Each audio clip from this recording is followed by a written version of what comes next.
So இன்னைக்கு முக்கியமான நிகழ்வுகளை கரண்ட் அஃபேர்ஸாக பார்க்கலாம். அதுக்கு முன்னாடி நம்ம இன்ஸ்டியூட்ல current affairs batch hundreds hours of class complete material both prelims and mains wise test confirm யூஸ்ஃபுல்லாக இருக்கும். மேலே தெரிய நம்பருக்கு ஃபோன் பண்ணி ரெஜிஸ்டர் பண்ணிக்கோங்க.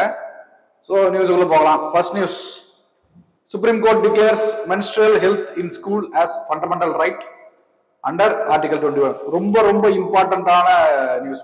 ரொம்ப இம்பார்ட்டன்ட். கண்டிப்பா அந்த டைம்ல இருந்து கொஸ்டின் வர்றதுக்கு வாய்ப்புகள் ஜாஸ்தி. ஏன்னா ஆர்டிகல் அப்டேஷன் எப்படி ஆர்டிகல் 21 அப்டேட் பண்றாங்க ஒரு ப்ரொவிஷன் எக்ஸ்ட்ராவா. அது என்ன ப்ரொவிஷன்னா மென்ஸ்ட்ரல் சைக்கிள், விமன்ஸோட மென்ஸ்ட்ரல் சைக்கிள்ல ஹெல்த்தி ஹைஜீனிக் மென்ஸ்ட்ரல் இது ஃபெசிலிட்டிஸ் வந்து ஸ்கூல்ல இருக்கணும் அப்படிங்கிறத அப்டேட் பண்றாங்க. ஸோ அது முக்கியமான நியூஸ், கண்டிப்பா நமக்கு தெரிஞ்சிருக்கணும். ஓகேவா? அந்த article 21 right to life and dignity அப்படிங்கிற ஒரு ஆர்டிகல்ல சப் கிளாஸ் மாதிரி இதுல இன்க்ளூட் பண்ணிருக்காங்க. ஸோ நம்ம கன்ஃபார்ம் இதை பத்தி கண்டிப்பா தெரிஞ்சிருக்கணும். ஓகேவா?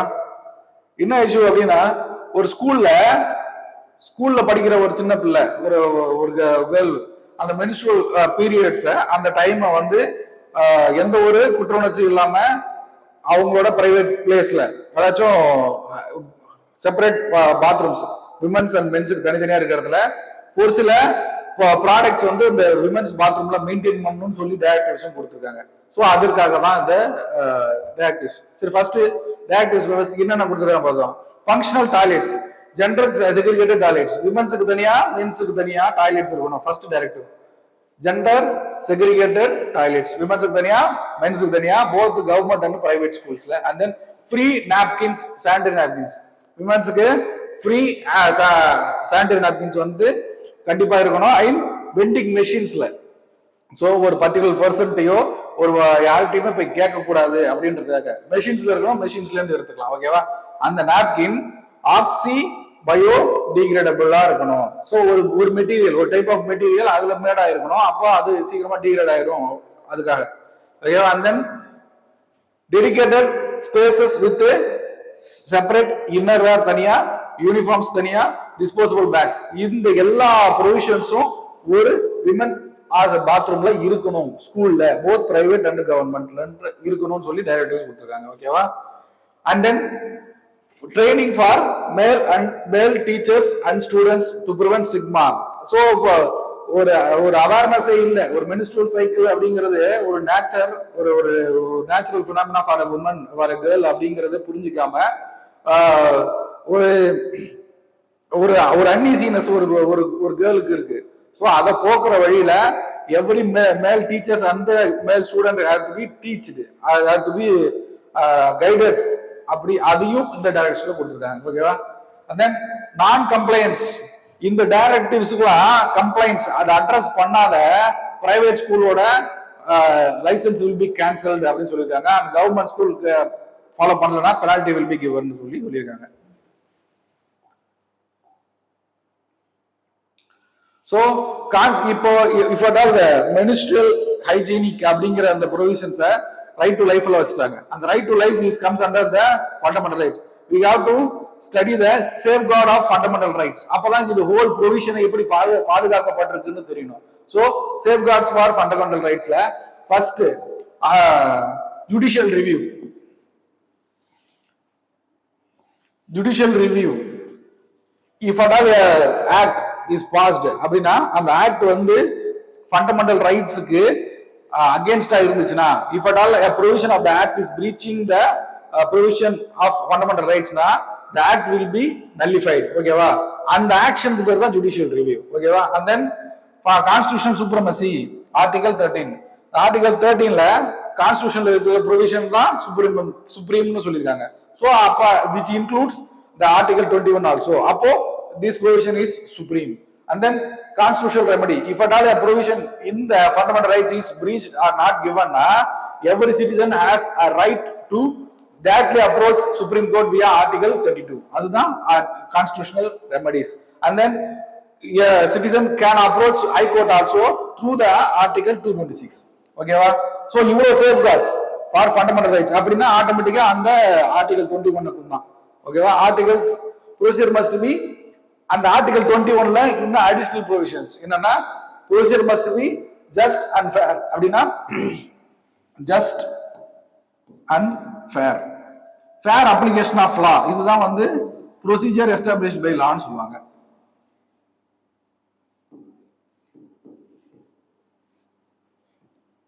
By law. அப்போ ப்ரொவிஷன்ஸ், இருக்கிற ப்ரொவிஷன்ஸை அப்ளை பண்ற வேயும் ஃபேரா இருக்கணும். ஸோ அன்ஜஸ்டா இருக்கக்கூடாதுன்றத எக்ஸ்பிளிசிட்டா சொல்ற இந்த ஆர்டிகல் வந்து ஆர்டிகல் 21. ஓகேவா? No arbitrary arrest. ஒரு சிங்கிள் பர்சன், ஈவன் ஜட்ஜா கூட இருக்கலாம், ஆர்பிட்ரரி அரெஸ்டா இருக்கக்கூடாது. So fair application of law இருக்கணும்னு சொல்றது. Right to inform the about the arrest, speedy trial, இது எல்லாமே ஆர்டிகல் 21 இன்க்ளூடட். இப்போ menstrual hygienic இதுவும் உள்ள இன்க்ளூடட். ஹெல்த், menstrual health மேனேஜ்மெண்ட்டும் இன்க்ளூடட். சோ இப்போ அடுத்து வந்து ஆக்சி பயோடிகிரேடபிள் நாப்கின் அப்படின்னா என்னன்னு முதல்ல புரிஞ்சுக்கணும். ஓகேவா? கம்ப்ளீட்டா நான் பிளாஸ்டிக் இல்ல, பிளாஸ்டிக் தான், made up of plastic. Like என்னன்னா polythene and polyethylene. Polyethylene made product தான். ஆனா இந்த பாலித்தீன் கூட அடிக்டிவ்ஸ் ஆட் பண்ணிருப்பாங்க. அடிக்டிவ்ஸ் என்னன்னா மேக்னீஸ் ஆர் அயன். இந்த மாதிரி இது ஒரு எக்ஸாம்பிள் தான். கண்டிப்பா மேக்னீஸ் அயன் தான் ஆட் பண்ணிருப்பாங்களா? இல்ல. சோ இந்த மாதிரி அடிக்டிவ்ஸ் ஆட் பண்ணிடுவாங்க. ஆட் பண்ணி இந்த பாலிஎத்திலீன் கூட இந்த அடிக்டிவ்ஸ் ஆட் பண்ணி ஒரு நாப்கின் ரெடி பண்ணிடுவாங்க. ஆக்சி பயோடிகிரேடபிள் நாப்கின் நம்ம அர்த்தம். என்ன ஆகும் அப்படின்னா இந்த அடிக்டிவ்ஸ் வந்து இந்த பாலித்தீனை பிரிச்சு விட்டுரும், சின்ன சின்ன பிராக்மெண்ட்ஸா உடைச்சிரும். சோ உடைச்சதுக்கு அப்புறம் அது டீக்ரேட் ஆகிறது ரொம்ப சீக்கிரமா டீக்ரேட் ஆயிடும். இதுதான் ஆக்சுவல் ப்ராசஸ். ஓகேவா? ஆனா இது 100% வந்து டீக்ரேட் ஆயிடுமான்னு கேட்டா இல்ல. சோ இது ஆக்சுவலா வந்து ஃபுட் சைக்கிள்லயும் மிக்ஸ் ஆகிறதுக்கு வாய்ப்பு ஜாஸ்தி. எதுனா இந்த ஸ்மால் பிராக்மெண்டட் the plastics. ஓகேவா? 100% இது டீக்ரேடபிள்னா இல்ல. சோ ப்ராப்ளம்னா கிரியேட் மிஸ்லீடிங் என்விரான்மெண்டல் கிரைம்ஸ். இப்போ இந்த மாதிரி செக்ரிகேட் ஆயிட்டு அது சின்னதா உடஞ்சி டீக்ரேட் ஆக போகுது இல்லையா? அது டீக்ரேட் ஆகாம என்விரான்மெண்ட்ல சுத்திட்டு இருக்கும். ஓகேவா? அது 100% வந்து டீக்ரேடபிள் இல்ல. ஓகேவா? Micro plastic pollution which leads to micro plastic pollution, contamination, soil contamination நடக்க வாய்ப்பு இருக்கு, வாட்டர் பாடி டேமேஜ். அது எப்படி இருந்தாலும் ஃபுட் பொல்யூஷனா ஒரு கண்டாமினண்டா சாயிலே வாட்டர்லயே மிக்ஸ் ஆயிடுச்சுன்னா it will by one way or another it will come under the cycle. ஏதோ ஃபுட் சைக்கிள் உள்ள எல்லாம் வரதுக்கு வாய்ப்பு இருக்கு. ஸோ ஹெல்த் இஷ்யூஸ் அரைஸ் ஆகிறதுக்கு வாய்ப்பு ஜாஸ்தி. So next news, supreme court to rule on UGC's equity regulation, balancing நான் டிஸ்கிரிமினேஷன் அண்ட் ஹிஸ்டாரிக்கல் ஜஸ்டிஸ். இந்த நியூஸோட ஓவர்வியூ முதல்ல தெரிஞ்சிருக்கணும். என்ன அப்படின்னா யூஜிசி வந்து ஒரு ப்ரொவிஷனை இன்க்ளூட் பண்றாங்க, ஒரு ஆல்டர் பண்றாங்க. என்னன்னா யூஜிசி அப்படிங்கிறது இந்தியாவில் இருக்க பிரீமியர் இன்ஸ்டிடியூஷனை ரெகுலேட் பண்ணக்கூடிய ஒரு பாடி. ஓகேவா? Premier higher education institutions. So it is supposed to make equity among the students. அப்போ அவங்க ஒரு ப்ரொவிஷன்ஸ் ஆல்டர் பண்றாங்க. என்னன்னா discrimination against caste and tribes அப்படின்னு. அந்த காஸ்ட் அண்ட் ட்ரைப்ஸ் எது இன்க்ளூட் பண்ணனா just SC, ST, OBC and excludes general. Okay, அந்த ஜெனரல் கம்யூனிட்டியை எக்ஸ்க்ளூட் பண்றாங்க. அப்போ ஜெனரல் கம்யூனிட்டில இருந்து பெட்டிஷன் ஃபைல் பண்றாங்க. It is discriminating against us. So இது சினாரியோ. இந்த சினாரியோல சுப்ரீம் கோர்ட் ஜட்ஜ்மெண்ட் கொடுக்க போகுது. So what and all it supreme court will see and what and all may be the outcomes. இது கண்டிப்பா நம்ம தெரிஞ்சுக்கணும்.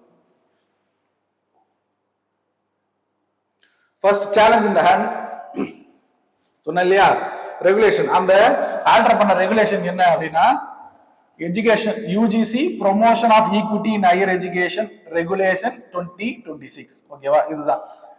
சோ அதுல அந்த காஸ்ட் அண்ட் ட்ரைப் அப்படின்னு சொல்லி இன்க்ளூட் பண்ணது it will lead to reverse discrimination. Reverse discrimination maybe people belong to SC or ST or OBC may discriminate the general student, general category student. So இதுதான் இப்படி நடக்கக்கூடும் அப்படின்னு சொல்லி சொல்றாங்க. ஓகேவா?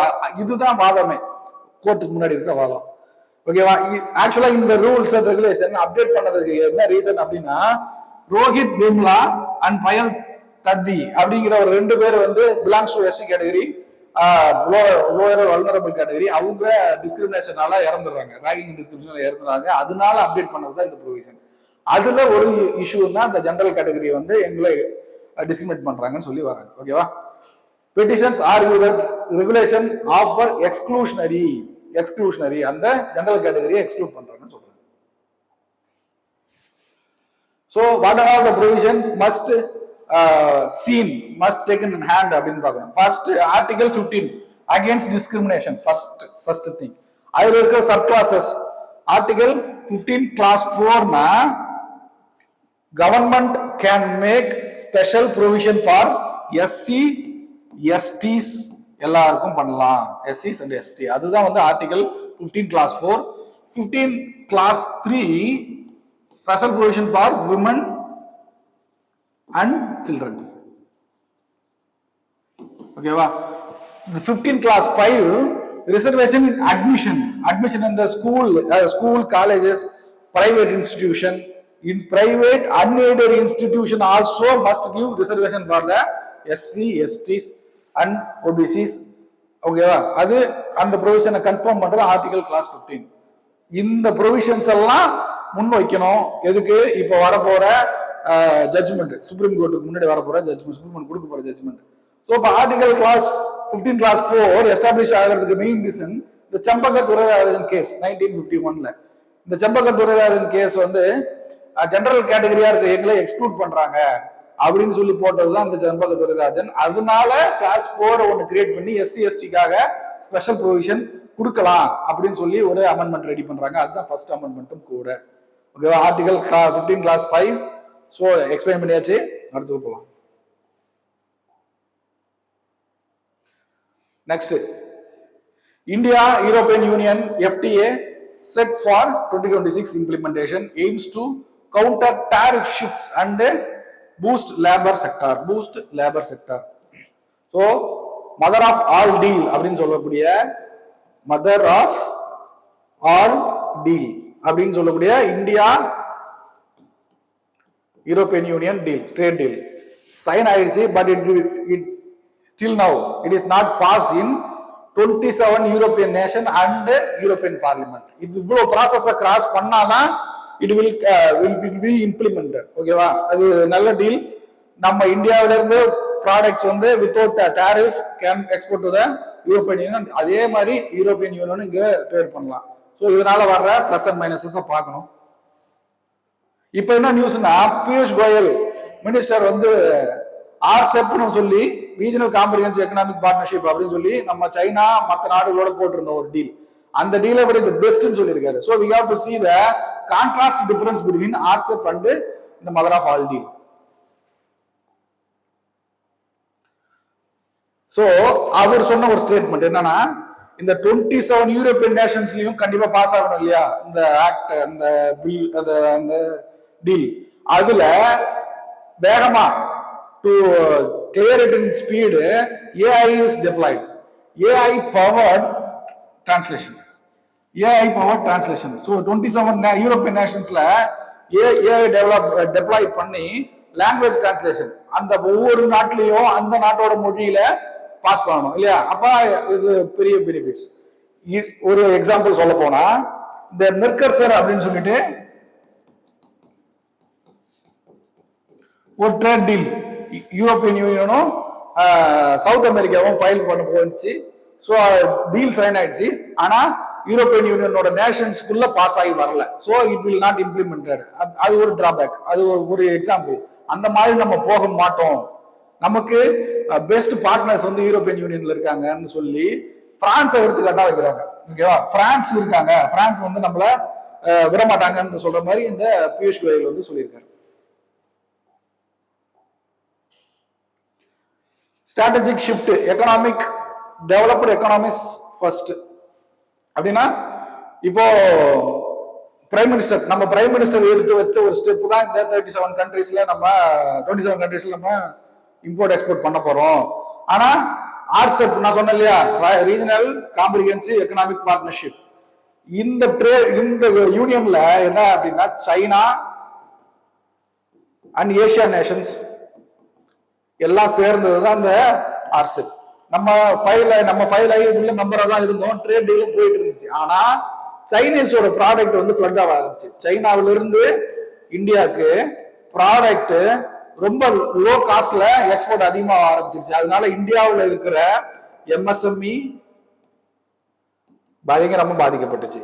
ஸோ இந்த மாதிரி ஒரு situation, adverse situation is not இந்த இப்போ வந்திருக்கிற மதர் ஆஃப் ஆல் டீல் அப்படின்றத முன்னெடுத்து வைக்கிறாங்க. ஓகேவா? Market access advantage. ஸோ இப்போ இந்த டீல்ல ஃப்ரீ ஆக்சஸ் வந்து யூரோப்பியன் யூனியனோட மார்க்கெட்ஸ்க்கு நமக்கு கிடைக்கும். which is supposed to be labor intensive sectors. அதிகப்படியான வேலை வாய்ப்புகளை ஏற்படுத்தக்கூடிய செக்டார்ஸ் ஆக டெக்ஸ்டைல்ஸ், ஜுவல்லரி, ட்ரெஸ்ஸஸ், இந்த மாதிரியான செக்டார்ஸோட எக்ஸ்போர்ட் அதிகமாகும். அதனால அதிகமான எம்ப்ளாய்மெண்ட் நடக்கும்னு சொல்றாரு. ஓகேவா? ரீகேப்சரிங் market share.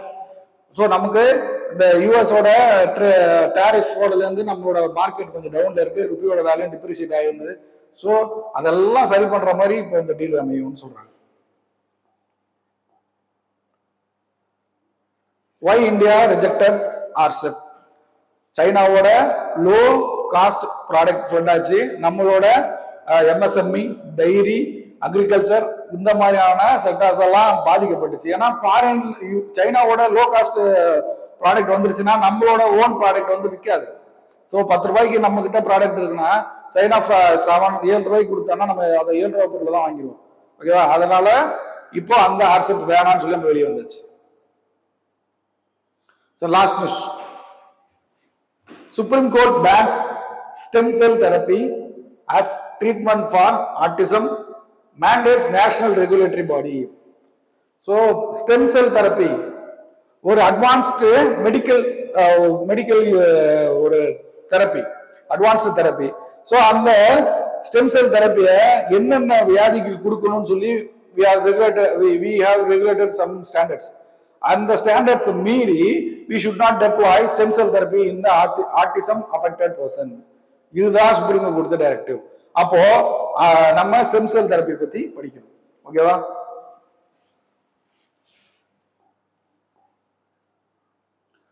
Judicial prohibition. So stem cell therapy has been prohibited for ASD, autism க்கு ஸ்டாப் பண்ணியாச்சு. So court declared consent invalid due to fundamental lack. Invalid அப்ப ஆக்சுவலா இருந்திருக்கு, அப்ப invalid பண்ணியாச்சு. Invalid due to fundamental lack of scientific evidence of safety and efficacy. So autism affected person மேல இந்த stem cell therapy impose பண்ணா, so கொடுத்தா சரியாயிடுச்சுன்னு சொல்லி எவிடன்ஸ் எங்கேயுமே இல்லை. So we are breaching it அப்படின்னு சொல்லி சொல்றாங்க. அண்டர்ஸ்டாண்டிங் ஸ்டெம் செல் அப்படிங்கிறது அதுக்கு முன்னாடி ஒரு சின்ன, இப்ப ஒரு செல் ஏ அப்படின்னு ஒரு செல் இருக்கு அப்படின்னா அந்த செல்ல multiple same kind of cell form பண்ணி ஒரு டிஷ்யூவா ஃபார்ம் ஆகும். அந்த டிஷ்யூல இருந்து மல்டிபிள் டிஷ்யூ சேர்ந்து ஆர்கனா ஃபார்ம் ஆகும். ஓகேவா? இதுதான் வந்து ஒரு டிஷ்யூ கல்ச்சரோட ஒரு பேஸ். அப்ப அந்த பேஸை கொண்டதுதான் இந்த ஸ்டெம் செல் தெரப்பி. அப்படி எம்பிரியோனிக் ஸ்டெம் செல் அப்படின்னா என்ன அர்த்தம்னா எந்த ஒரு ஏ செல்லும் can develop into any organ. ஓகேவா? இந்த ஆம்பிளிக்கல் கார்டுல இருந்து எடுப்பாங்க, தொப்புள் கொடியில இருந்து எடுப்பாங்க, அதுல இருந்து எடுக்கிற எந்த ஒரு செல்ல வேணா வச்சு ஒரு கண்ணையோ ஹார்ட்டையோ லிவரையோ டெவலப் பண்ண முடியும். அது எம்பிரியோனிக் ஸ்டெம் செல். ஓகேவா? அதுதான் ப்ளூரிபொட்டன்ட்னு சொல்லுவாங்க. ப்ளூரிபொட்டன்ட், மல்டிபொட்டன்ட். அப்படி அடல்ட் ஸ்டெம் செல் அப்படின்னா ஒரு குறிப்பிட்ட ஸ்டெம் செல்ல வச்சு ஒரு குறிப்பிட்ட ஆர்கனை மட்டும்தான் டெவலப் பண்ண முடியும். ஓகேவா? இப்போ ஸ்டெம் செல் ஏன்னா அந்த ஸ்டெம் செல் ஏ வச்சு ஐய மட்டும்தான் டெவலப் பண்ண முடியும். ஓகேவா? அதுதான் மல்டிபொட்டன்ட்.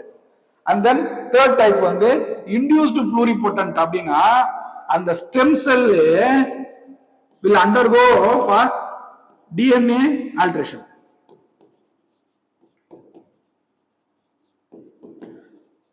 This DNA alteration will enhance the stem cell to create a separate organ. ஓகேவா? அப்ப அந்த ப்ராசஸ் பேரு தான் இன்டியூஸ்டு ப்ளூரிபொட்டன்ட் ஸ்டெம் செல். ஓகேவா? இவ்வளவு ஸ்டெம் செல் ப்ராசஸ் இருக்கு. இந்த எல்லா ப்ராசஸும் கண்டிப்பா ஆட்டிசம் அஃபெக்டட் பர்சன் மேல யூஸ் பண்ணக்கூடாது அப்படிங்கிறது தான் சுப்ரீம் கோர்ட்டோட டைரக்ஷன். ஓகே, அந்த ஸ்டெம் செல் எங்க இருக்கும்? போன் மேரோல, அப்புறம் அம்பிளிக்கல் கார்ட்ல, பிளட் செல்ல, அடிபோஸ் டிஷ்யூல கூட உண்டு. அடிபோஸ் டிஷ்யூ அப்படிங்கிறது ஃபேட் செல், எல்லா இடத்துலயுமே உண்டு. என்னது? அந்த ஸ்டெம் செல். சோ அந்த இந்த ஸ்டெம் செல்ல வச்சு, ஸ்டெம் செல் ட்ரீட்மெண்ட் வச்சு we can treat லியூகேமியா, லிம்போமியா, தலசேமியா, இதெல்லாம் வந்து ட்ரீட் பண்ணலாம் அப்படிங்கிறது கைட்லைன்ஸ். ட்ரீட் பண்ண கூடாது என்னன்னா autism, Parkinson's, spinal cord injury, இந்த ட்ரீட்மெண்ட்லாம், இந்த டிசீஸ் எல்லாம் we should not be treated with stem cell therapy.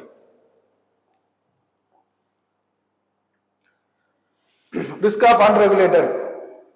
So இந்த கைட்லைன்ஸை ஃபாலோ பண்ணாம ட்ரீட்மெண்ட் கொடுத்துருக்கோம் அப்படின்னா என்ன ஆகும்னா medical dangers, maybe tumour develop ஆகலாம், இல்ல அட்வர்ஸ் சிச்சுவேஷன் அதையெல்லாம் அரைஸ் ஆகலாம் ஃபார் த பேஷண்ட்ஸ். ஓகேவா? Financial exploitation. ஸோ ஒரு மிடில் கிளாஸ் பீப்புளா இருக்கலாம், ஒரு வல்னரபிள் பீப்புளா இருக்கலாம். ஸோ உடம்ப சரி பண்ணிக்கணுன்ற ஆர்வத்துல ஸோ இந்த டயக்னோசிஸ்க்கு, இந்த ட்ரீட்மெண்ட்டுக்கு தன்னோட எல்லா செலவினங்களையும் கொடுத்துட முடியும். ஸோ இந்த மாதிரி சுச்சுவேஷன் அரைஸ் ஆகலாம். ஸோ அதெல்லாம் ஸ்டாப் ஆகணும்னு சொல்றாங்க. Path forward. Court ordered the dedicated national body for comprehensive regulatory. இப்போ செபின்னு ஒரு கண்ட்ரோல் பாடி இருக்கு இல்லையா, ஸ்டாக் மார்க்கெட்டை ரெகுலேட் பண்ற மாதிரி. அப்ப ஸ்டெம் செல்லை ரெகுலேட் பண்றதுக்கு ஒரு பாடி கிரியேட் பண்ணணும்னு சொல்றாங்க. And then ICMR guidelines, Indian Council of Medical Research guidelines for the stem cell deploying. இதுக்கு ஒரு கைட்லைன்ஸ் ICMR கோர்ட் கைட்லைன்ஸ் கொடுத்திருக்காங்க, ICMR கொடுத்திருக்காங்க. குளோபல் ஸ்டாண்டர்ட்ஸ் மெயின்டைன் பண்ணனும். WHO warns against the stem cell tourism. So WHO என்ன warn பண்ணிருக்காங்க, stem cell தெரப்பியை வச்சு எல்லா disease diagnose பண்ணலாம் நினைச்சு எல்லாத்துக்கும் டிப்ளாய் பண்ண கூடாது அப்படிங்கறத WHO என்ன சொல்லிருக்காங்க. Last mark question. Supreme Court's recognition of menstrual hygiene as fundamental right is watershed movement for gender justice. So இப்போ ஆர்டிகல் 21ல இன்க்ளூட் பண்ணிருக்காங்க இல்லையா, அந்த ப்ராசஸ் அது வந்து ஜெண்டர் ஜஸ்டிஸ்க்கு ஒரு மிகப்பெரிய கான்ட்ரிபியூஷன் கொடுக்க போகுதுங்கிற statement. Discuss is constitutional basis. அப்படி கொடுக்கலான்னு சுப்ரீம் கோர்ட் சொல்லிச்சு இல்லையா, அதோட கான்ஸ்டிடியூஷனல் பேசிஸ் கொடுக்கலாம் அப்படிங்கிறத இம்போஸ் பண்ற மாதிரியான இல்ல ரிஃப்ளெக்ட் பண்ற மாதிரியான ஒரு டிபிஎஸ்பியில் இருக்கிற ப்ரொவிஷனையோ இல்ல ஜெண்டர் டிஸ்கிரிமினேட் 15 கிளாஸ் 3 கூட சொல்லலாம். விமன்ஸுக்கு ஸ்பெஷல் இது கொடுத்துருக்காங்க இல்லையா, அதை கூட சொல்லலாம். இதெல்லாம் உள்ள இன்க்ளூட் பண்ணி சேலஞ்சஸ். ஸோ இது இம்ப்ளிமெண்ட் பண்றதுக்கு சேலஞ்சஸா என்ன இருக்க முடியும்? ஒரு பிரைவேட் ஸ்கூல்ல கரெக்டான ஒரு அத்தாரிட்டி இல்லைன்னா இதை பிரீச் பண்ண முடியும். ரெண்டு கவர்மெண்ட் ஸ்கூல்ல பினான்சியல் கரெக்டா ஸ்டாண்டர்ட்ஸ் இல்லாதனால இது இம்ப்ளிமெண்ட் பண்ண முடியாது. இதெல்லாம் சேலஞ்சஸ். ஸோ இந்த சேலஞ்சஸ் எழுதி போட்டோ எடுத்து கமெண்ட்ல அப்லோட் பண்ணுங்க, கண்டிப்பா திருத்தி தருவோம். தேங்க்யூ. குருஷேத்ரா குருஷேத்ரா குருஷேத்ரா குருஷேத்ரா குருஷேத்ரா குருஷேத்ரா